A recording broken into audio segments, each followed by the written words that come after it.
Oh,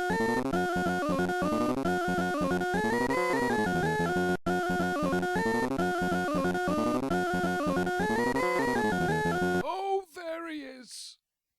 Hello and welcome to Pac-Manufactured. I'm Lewis Clark and you are watching Divinity Pac-Man. So, the premise of this show is basically we're going to look at a Pac-Man clone every week and see how it works out. Because there are tons of these damn things. Pac-Man being such a simple concept, it lends itself very nicely to independent sort of game development, and it seems like a lot of people cut their teeth on a Pac-Man clone. So yes, this was released in 2013 by a gentleman called Michael Lambert, I think.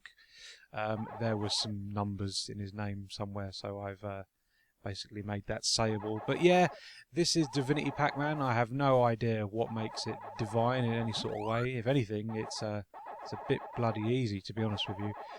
You may notice that only 2 ghosts ever seem to be on the attack at any given point, despite the fact that there are another 3 in the sort of cage in the centre. One can sort of slightly emerge, but the only unless you go over to the cage and give him the opportunity to hit you, he actually doesn't sort of emerge properly and chase you around. So it's only ever these 2 ghosts that are ever on the prowl, and yeah, it's just really easy, to be honest with you. Just no challenge to it whatsoever.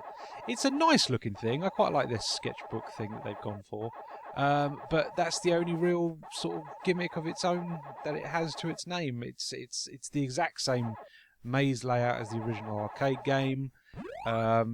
It's just nothing special, really.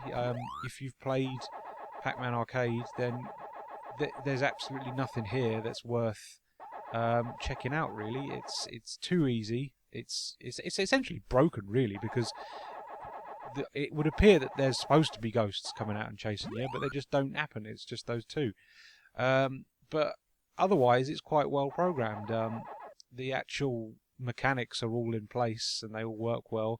I'd say that when you eat a ghost, it probably spends a little bit too long.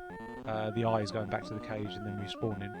And I was quite surprised as well with the fact that it has the every 2 stages you get a cutscene sort of thing. It's the same cutscene every time, mind you. It's not every individual little intermission cutscene thing from the arcade game. It's just that first one repeated over and over, which is a bit lazy, but you know, it was at least nice that they even thought about that.